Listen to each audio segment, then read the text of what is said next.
Hello everyone. இந்த வீடியோவில் நம்ம next set of phrasal verbs பார்க்கலாம். அதுக்கு முன்னாடி சில பேர் காமெண்ட்ஸில் டிகிரீஸ் ஆஃப் கம்பேரிசனுக்காக ஒரு வீடியோ கேட்டிருந்தீங்க டீட்டெயில்டாக போட சொல்லி. நான் அதுக்கான நோட்ஸ் ரெடி பண்ணிகிட்ருக்கேன். ஒன்ஸ் நோட்ஸ் ரெடி ஆனோன்னா அதுக்கான வீடியோ நான் போஸ்ட் பண்ணுறேன். ஓகே.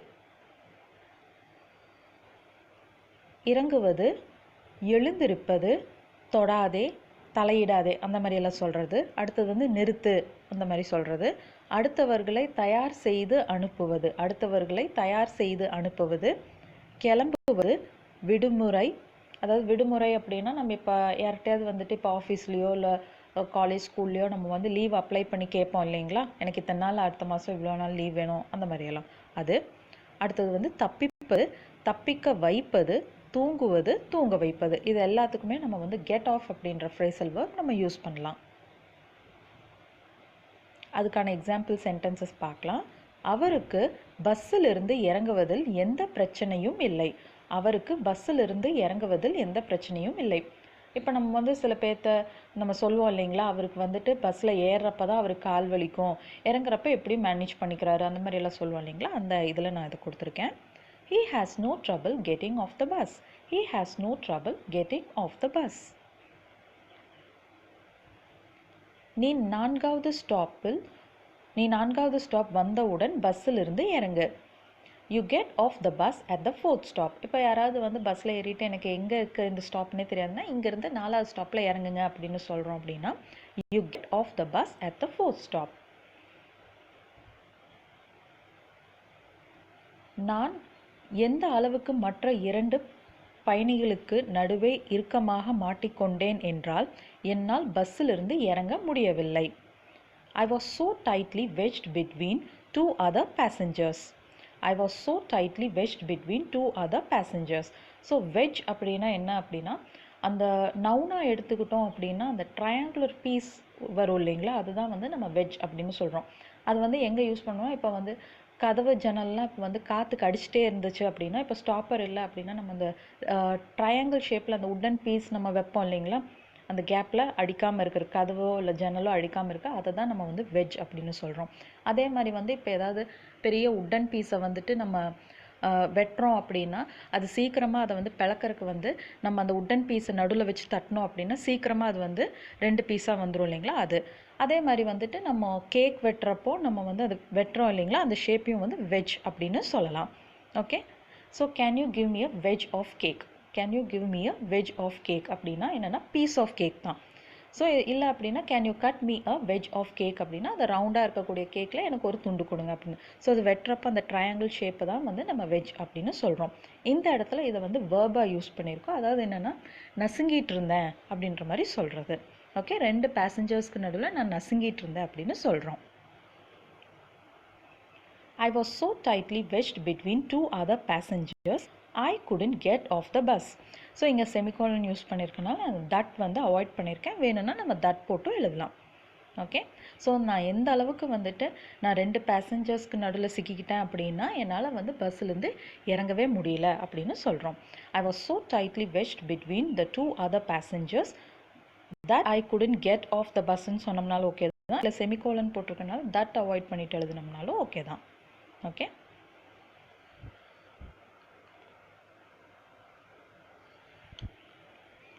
ரயில் நிற்கும் வரை காத்திருந்து இறங்கவும். Wait until the train is stationary before you get off. அதாவது இறங்குறதுக்கு முன்னாடி ட்ரெயின் நின்றுச்சான்னு பாருங்கள். நல்லா அது நின்னதுக்கப்புறம் நிதானமாக இறங்குங்க அப்படின்னு சொல்கிறோம். Wait until the train is stationary before you get off. அடுத்தது எழுந்திரு அப்படின்னு சொல்கிறது. எழுந்திரு, நீ இதை நசுக்கி கொண்டு இருக்கிறாய். இப்போ நம்ம ஏதாவது ஒரு பொருளையோ இல்லை எதையாவது ஒரு இதையோ நம்ம ஒரு சேர் மேலேயோ பெட் மேலேயோ வச்சுருக்கோன்னு வச்சுக்கலாம். டக்குன்னு யாரோ அதை கவனிக்காமல் உட்காந்துட்டாங்க அப்படின்னா நம்ம சொல்லுவோம் இல்லைங்களா, நீ முதல்ல எந்திரு, நீ அதை நசுக்கிட்டு இருக்க, நீ அது மேலே தான் உட்காந்துட்டு இருக்க அப்படின்னு சொல்லுவோம். அதாவது ஒரு பொருளுக்கு மேலே இன்னொரு பொருள் இருக்குது அப்படின்னு சொல்கிறதுக்கு இதோட அர்த்தம். ஓகே. நம்ம தூக்கத்துலேருந்து எந்திரிக்கிறதோ அதோ கிடையாது. நம்ம ஒரு விஷயத்துக்கு மேலே இருக்கோம் அப்படின்ற அதுலேருந்து நீ எந்திரி அப்படின்னு சொல்கிறது. எழுந்திரு, நீ இதை நசுக்கி கொண்டு இருக்கிறாய், அதாவது நொறுக்கி கொண்டு இருக்கிறாய் எது வேணாலும் சொல்லலாம். Get off, you are crushing this. Get off, you are crushing this. Phone use செய்வதை கொஞ்சம் நிறுத்துகிறாயா? ஃபோன் யூஸ் செய்வதை கொஞ்சம் நிறுத்துகிறாயா? Can you get off the phone please? Can you get off the phone please? அதாவது எனக்கு இப்போ யூஸ் பண்ணணும், நீயே பேசிகிட்டு இருந்தேன்னா எப்படி, எனக்கும் கொஞ்சம் இது கொடு, நீ முதல்ல இங்கேருந்து நகரு அப்படின்னு சொல்லல, முதல்ல நீ ஃபோனை வை, நானும் இப்போ இம்பார்ட்டன்ட் கால் பண்ணணும் அப்படின்லாம் சொல்லுவேன் இல்லைங்களா, அந்த இதில் கொடுத்துருக்கேன். அவளால் ஃபோன் யூஸ் செய்வதை நிறுத்த முடியவில்லை. She couldn't get off the phone. She couldn't get off the phone. அது என்னன்னா, அவள் எப்போவுமே ஃபோனும் கையுமாவே இருக்கா, அவனால் வந்து அவள் ஃபோனை விடவே முடியல, அந்த அளவுக்கு வந்து அவள் அடிக்ட் ஆயிருக்கா, அந்த மாதிரியெல்லாம் சொல்கிறது.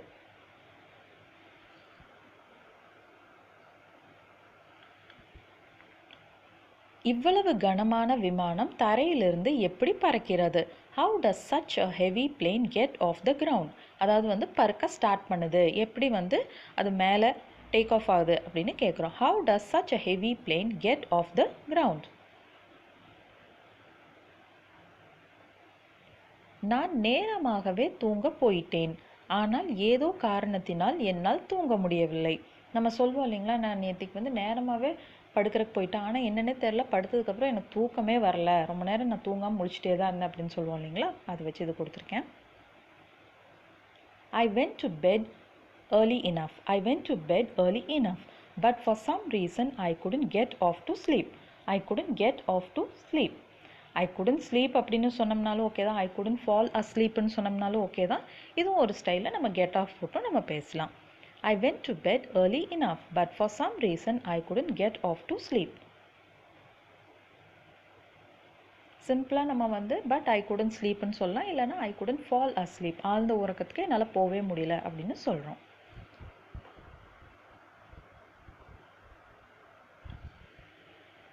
கிட்டத்தட்ட காலை 2 மணி வரைக்கும் அவனால் குழந்தையை தூங்க வைக்க முடியவில்லை. He couldn't get the infant off. So get the infant off until nearly 2 in the morning. So காலையில் கிட்டத்தட்ட 2 மணி வரைக்கும் அவனால் குழந்தையை தூங்க வைக்கவே முடியல, எதனாலேயோ குழந்தை அழுதுகிட்டே இருந்துச்சு, அந்த மாதிரி அதை சொல்கிறோம். He couldn't get the infant off until nearly 2 in the morning.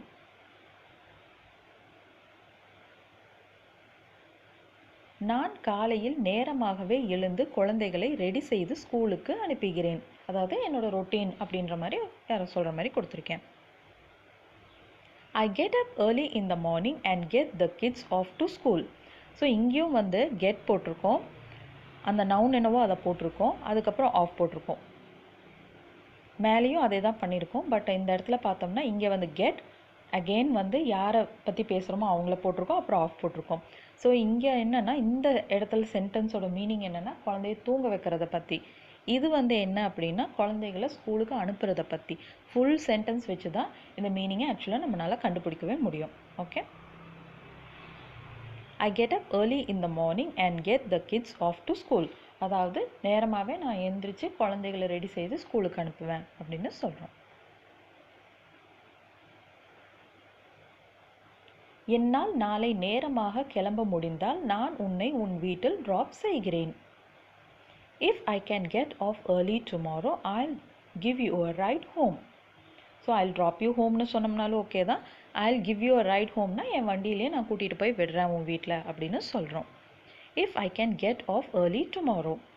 So எனக்கு நிறைய வேலை இருக்குது, ஒரு வேளை நாளைக்கு வந்துட்டு நான் சீக்கிரமாகவே ஆஃபீஸ்லேருந்து கிளம்பிட்டேன்னா நான் என் வண்டியிலே உன்னை கூட்டிகிட்டு போய் உன் வீட்டில் விட்டுறேன் அப்படின்னு சொல்கிறோம். If I can get off early tomorrow, I'll give you a ride home.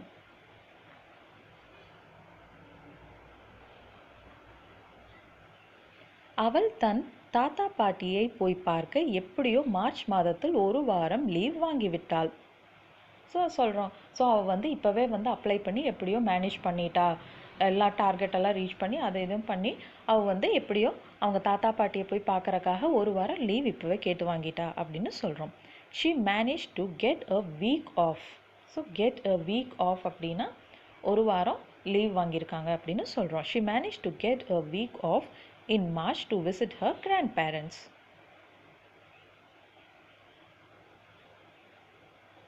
அடுத்தது, வசதியானவர்களால் சிறந்த லாயர்ஸை வைத்து சுலபமாக தப்பிக்க முடிந்தது. இப்போ ஏதாவது ஒரு விஷயத்தை பற்றி நம்ம பேசிகிட்டு இருக்கோம் அப்படின்னு வச்சுக்கலாம். அப்போ சொல்கிறோம், நிறையா பேர் அந்த இதில் வந்து கேஸில் மாட்டிக்கிட்டாங்க, ஆனால் பணக்கார வீட்டு பசங்கள்லாம் வந்து எப்படியோ நல்ல லாயர்ஸை வச்சு எப்படியோ எந்த பிரச்சனையும் இல்லாமல் தப்பிச்சிட்டாங்க அப்படின்னு சொல்கிறோன்னா இந்த மாதிரி ஒரு சென்டென்ஸ் நம்ம ஃப்ரேம் பண்ணலாம். The rich could hire good lawyers and get off easily. So எந்த ஒரு பிரச்சனையும் இல்லாமல் அப்படியே தப்பிச்சிட்டாங்க அப்படின்னு சொல்கிறோம். The rich could hire good lawyers and get off easily. அதிர்ஷ்டவசமாக அவள் ஒரு சில காயங்களுடன் தப்பித்தாள். ஸோ மேலே வந்து தப்பிக்க வைக்கிறாங்க. யார் தப்பிக்க வைக்கிறாங்க? லாயர்ஸ். இது வந்து தப்பிச்சிட்டா அப்படின்னு சொல்கிறது. She was lucky to get off with just a few bruises. She was lucky to get off with just a few bruises. அதாவது காயங்கள், சாறு காயங்கள் அதெல்லாம் வந்து bruises அப்படின்னு சொல்வோம். She was lucky to get off with just a few bruises. So தடார்னு கீழே விழுந்தா, பட் பரவாயில்ல, லக்கிலி அவளுக்கு வந்து ஒரு சில சாறு காயந்தான் ஆச்சே தவிர பெருசாக பயப்படுற அளவுக்கு ஒன்றும் இல்லை அப்படின்னு சொல்கிறோம்.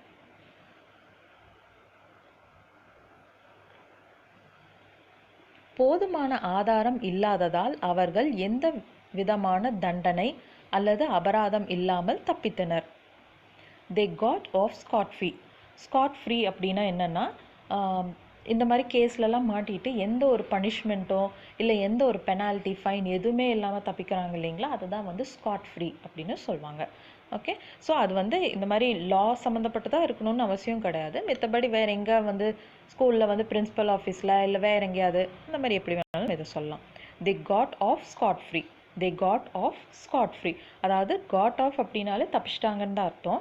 இந்த இடத்துல scot-free அப்படின்னா என்னென்னா தண்டனையும் இல்லை, அதே மாதிரி பெனால்ட்டி எதுவுமே இல்லை அப்படின்னு சொல்கிறோம். They got off scot-free because of lack of evidence. They got off scot-free because of lack of evidence.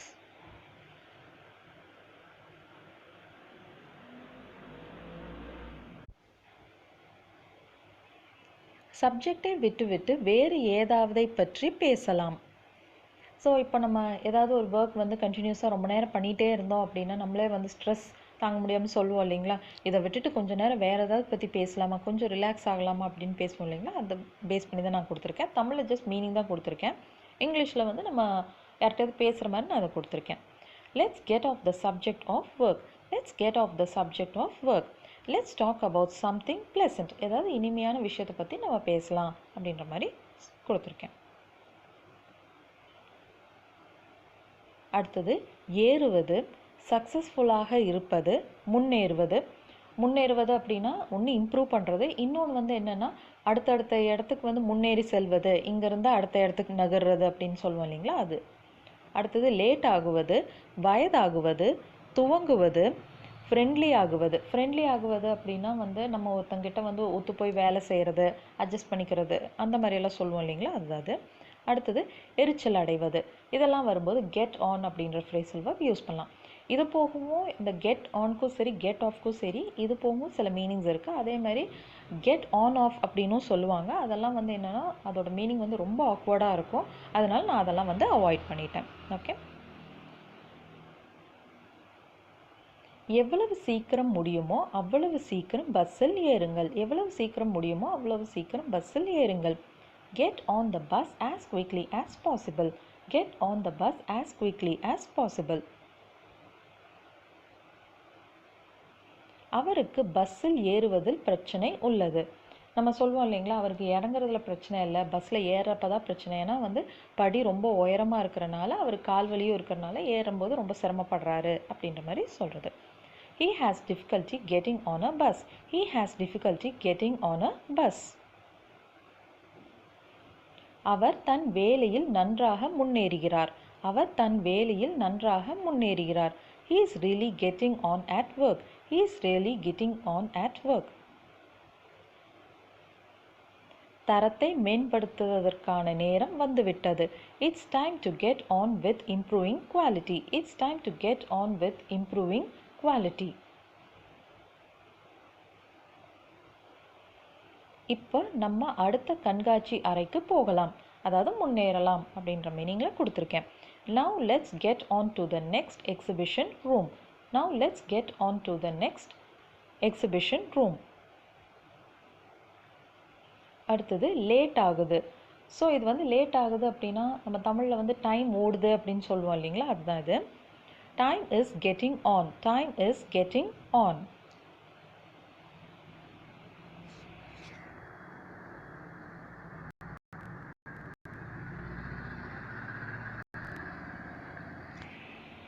அவர்களுக்கு வயது ஆகிறது. அவர்களுக்கு வயது ஆகிறது. They are visibly getting on a bit these days. They are visibly getting on a bit these days. So இந்த sentence எல்லாம் கொஞ்சம் ஞாபகம் வச்சுட்டோம்னா தான் ஈஸியாக இருக்கும் யூஸ் பண்ணுறக்கு. இது வந்து என்னென்னா, நம்ம யாரையாவது பார்க்கும்போது சொல்லுவோம் இல்லைங்களா, அவங்களுக்கு பார்த்தாலே தெரியுது, டக்குன்னு அந்த முதிர்ச்சி அடையும் போது நம்ம சொல்லுவோம் இல்லைங்களா, அவங்களுக்கு வந்து இப்போ கை கால்லாம் வலிக்குதுன்னு சொல்கிறாங்க, ரொம்ப தூரம் நடக்க முடியலன்னு சொல்கிறாங்க, குமிய முடியலன்னு சொல்கிறாங்க அப்படின்னா ஏஜ் ஆயிடுச்சுன்னு அர்த்தம் அப்படின்னு நம்ம சொல்லுவோம் இல்லைங்களா, அதுதான் அது. They are visibly getting on a bit these days. நீ என்னை எரிச்சல் அடைய செய்கிறாய். You are getting on my nerves. You are getting on my nerves. So என்னென்னா, என்னை வந்து நீ ரொம்ப டென்ஷன் கொடுக்குற, இரிட்டேட் பண்ணுற, அனாய் பண்ணுற அப்படின்னு எல்லாம் சொல்லும்போது நம்ம இப்படி சொல்லலாம். Okay, you are irritating me, you are annoying me, இது மாதிரியெல்லாம் சொன்னாலுமே இப்படி சொல்கிறது இன்னுமே கொஞ்சம் என்ன சொல்கிறது, ஃபேஷனபிளாக கன்சிடர் செய்யப்படுது. Okay, you are getting on my nerves.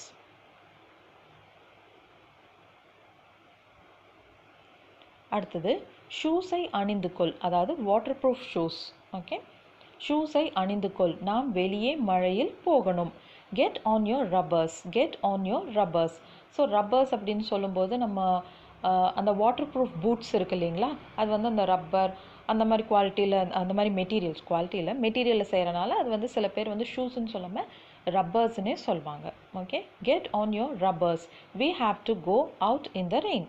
நம்ம வந்து இப்போ வெளியில் போகணும், மழை வேறு பெஞ்சிட்டு இருக்கிறதுனால நீ இந்த ரப்பர்ஸ் போட்டுக்கோ. அப்போ வந்து நம்ம நடக்கிறப்போ வந்து கால் ஈரம் படாது. அதே மாதிரி இந்த ரப்பர்ஸ் அப்படிங்கிறது வந்து அந்த சேரெல்லாம் ஒட்டாது அப்படின்னு சொல்லுவாங்க. Get on your rubbers. We have to go out in the rain. அவளுடன் இணைந்து செயல்படுவதில் இவளுக்கு கஷ்டமாக இருந்தது. She found it difficult to get on with her. அதாவது அட்ஜஸ்ட் பண்ணி வேலை செய்கிற ரெண்டு பேர்த்துக்கு ஒத்தே போகலை அப்படின்ற மாதிரி சொல்கிறோம். She found it difficult to get on with her. எனக்கும் அவன் நண்பர்களுக்கும் ஒத்து போகாது. I don't get on with his friends. I don't get on with his friends. விளையாடுவதை நிறுத்திவிட்டு உன் வேலையை பார்க்க துவங்கு. Stop playing around and get on with your work. Stop playing around and get on with your work.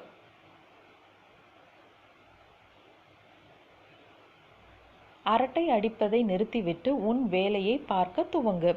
Stop all this fuss and get on with your work. Stop all this fuss and get on with your work. ஃபஸ்க்கு வந்து நிறைய meaning இருக்குது. ஒன்று வந்து ரொம்ப அக்கறையாக கவனிச்சுக்கிறதுக்கும் ஃபஸ் அப்படின்னு சொல்லுவாங்க. அதே மாதிரி வந்துட்டு வம்பிழுக்கிறது, அதுவும் ஃபஸ்ன்னு சொல்லுவாங்க. பிரச்சனையை இழுத்துட்டு வர்றது, ஆர்கியூ பண்ணிகிட்டு இருக்கிறது, எல்லாத்துக்குமே வந்து ஃபஸ் அப்படின்னு சொல்லுவாங்க. ஃபஸ்ஸுக்கு வந்து நிறைய மீனிங்ஸ் இருக்குது. ஓகே, அளவுக்கு அதிகமாக வந்து அக்கறை காட்டுறதையுமே வந்து ஃபஸ் அப்படின்னு சில பேர் சொல்லுவாங்க. Stop all this fuss and get on with your work. அடுத்தது கிளம்புவது, தப்பிப்பது, இறங்குவது, விடுதலையாவது, வெளியேறுவது, வெளியேற்றுவது, எல்லோருக்கும் தெரிய வருவது, நீக்குவது, அகற்றுவது, இதெல்லாம் வரும்போது get out. Get out. So வெளியில் போ அப்படின்னு சொல்கிறக்கும் நம்ம சிம்பிளாகவே கெட் அவுட் அப்படின்னு சொல்கிறது உண்டு. அது போக மீதி சென்டென்சஸ் இப்போ பார்க்கலாம். உன்னால் உஷ்ணத்தை தாங்க முடியவில்லை என்றால் கிச்சனிலிருந்து வெளியே போ. If you can't stand heat. If you can't stand heat அப்படின்னா உன்னால் பொறுத்துக்க முடியல அப்படின்னா.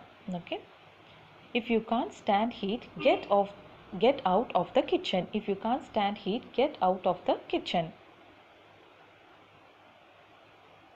அவன் பெட்டிலிருந்து இறங்க சோம்பேறித்தனம் பட்டான். He felt too lazy to get out of bed. He felt too lazy to get out of bed.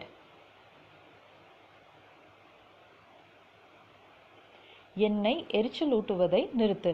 Get out of my face. Get out of my face. So இப்போ வந்து get out of my sight அப்படின்னு சொன்னோம் அப்படின்னா என் கண்ணில் படாத அந்த மாதிரி சொல்கிறது. இது வந்து என்ன அப்படின்னா get out of my face அப்படின்னா யாராவது ஒருத்தவங்க வந்து நம்மக்கிட்ட ஓயாமல் ஏதாவது பேசிகிட்டே இருக்காங்க, இல்லை ஏதாவது சொல்லிகிட்டே இருக்காங்க அப்படின்னா டக்குன்னு அவங்கள வந்து ரொம்ப ரூடாக வந்து போதும் நிறுத்து அப்படின்னு சொல்கிறது வந்து get out of my face. ஆக்சுவலாக இதுக்கு அர்த்தம் வந்து மூஞ்சிக்கு முன்னாடி நிற்காத, முகத்துக்கு முன்னாடி நிற்காத, அது கிடையாது. இது வந்து என்னென்னா, நீ செஞ்சுட்டு இருக்கிற, நீ என்னை டிஸ்டர்ப் பண்ணிகிட்டு இருக்க, அதை வந்து இப்போவே ஸ்டாப் பண்ணுன்னு சொல்கிறது தான். Okay, get out of my face.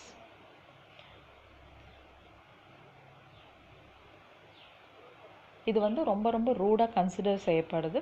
Plus இது வந்து அவாய்ட் பண்ணுறது நல்லது. ரொம்ப ரூட், ஏன்னா இது வந்து எக்ஸ்ட்ரீம்லி ரூடுன்னு சொல்லுவாங்க இந்த சென்டென்ஸ். சிலர் வரி செலுத்துவதிலிருந்து தப்பிக்க வழிகள் கண்டுபிடிக்கின்றனர். Some people find ways to get out of paying taxes. Some people find ways to get out of paying taxes. கதவு தற்செயலாக லாக் ஆகிவிட்டது. என்னால் அறையிலிருந்து வெளியேற முடியவில்லை. The door locked accidentally. The door locked accidentally. And I couldn't get out of the room. And I couldn't get out of the room. என்னால் ரூம்லேருந்து வெளியேற முடியல அப்படின்னு சொல்கிறோம். ரகசியம் எப்படியோ வெளியே வந்துவிட்டது, அதாவது எல்லாருக்கும் தெரிஞ்சு போச்சு அப்படின்னு சொல்கிறோம். Somehow the secret got out. Somehow the secret got out. இந்த டிட்டர்ஜென்ட் பெரும்பாலான வீட்டு கறைகளை அகற்றிவிடும். This detergent will get most household stains out. Get most household stains out. So இப்போ வந்து இந்த டிட்டர்ஜென்ட் வந்து நீங்கள் எப்பேற்பட்ட கரையாக இருந்தாலும் சரி, வீட்டில் படக்கூடிய எப்பேற்பட்ட கரையாக இருந்தாலும் இது வந்து அப்படியே வந்து ரிமூவ் பண்ணிடும் அப்படின்னு சொல்கிறோம். This detergent will get most household stains out. பறவை சிம்னிக்குள் போய்விட்டது, அதனால் வெளியே போக முடியலை. A bird has got inside the chimney and can't get out. So இப்போ வந்து இப்போ ஒரு பறவை வந்து சிம்னிக்குள்ளே போயிடுச்சு, அதுக்கு வந்து இப்போ அதுக்குள்ளே தான் இருக்குது, அதனால் வெளியில் வர முடியல அப்படின்ற மாதிரி சொல்கிறோம். அப்படின்னா நம்ம யூஸ்வலாக வந்து and it is not able to get out அப்படிங்கிறது நம்ம அதிகமாக யூஸ் பண்ணுவோம். இன்னொன்று இது என்னென்னா காண்ட் அப்படிங்கிறதும் யூஸ் பண்ணலாம். ஓகே, ஸோ யூஸ்வலாகவே நம்ம காண்ட் அப்படிங்கிறது இம்மீடியட், அதாவது நெக்ஸ்ட் செகண்ட்லேருந்து முடியாதுன்னு சொல்கிறதுக்கு நம்ம அதிகமாக யூஸ் பண்ணுவோம். இப்போ இது வந்து இந்த பேர்ட் வந்து உள்ளே தான் இருக்குது. ஓகே, இப்போ ப்ரெசென்ட்லி அந்த பேர்ட் வந்து அந்த சிம்னிக்குள்ளே தான் இருக்குது அப்படின்னு சொல்கிறப்போ நம்ம வந்து காண்ட் யூஸ் பண்ணுற ஸ்டைல் ஒன்று இருக்குது. ஓகே, ஸோ இது அவ்வளோவா கிடையாது, பட் சில ரீஜன்ஸில் பார்த்தோம் அப்படின்னா நேட்டிவ் ஸ்பீக்கர்ஸ் வந்து இதை யூஸ் பண்ணுவாங்க. A bird has got inside the chimney and can't get out. And it is not able to get outங்கிறத அதிகமாக யூஸ் பண்ணுறது, அதையும் யூஸ் பண்ணலாம், இதையும் யூஸ் பண்ணலாம். ஓகே, ஸோ நான் இதில் வந்து சில ஃப்ரேசல் வெர்ப்ஸ் கொடுத்துருக்கேன், அதுக்கான எக்ஸாம்பிள் சென்டென்சஸும் கொடுத்துருக்கேன். நல்லா ப்ராக்டிஸ் பண்ணுங்கள். நெக்ஸ்ட் வீடியோவில் நம்ம next set of phrasal verbs இல்லை ஏதாவது லெசன் ரெடி பண்ணியிருந்தேன்னா அதுக்கான வீடியோ நான் போஸ்ட் பண்ணுறேன். Okay, see you in the next video. Until then, thank you. Bye bye.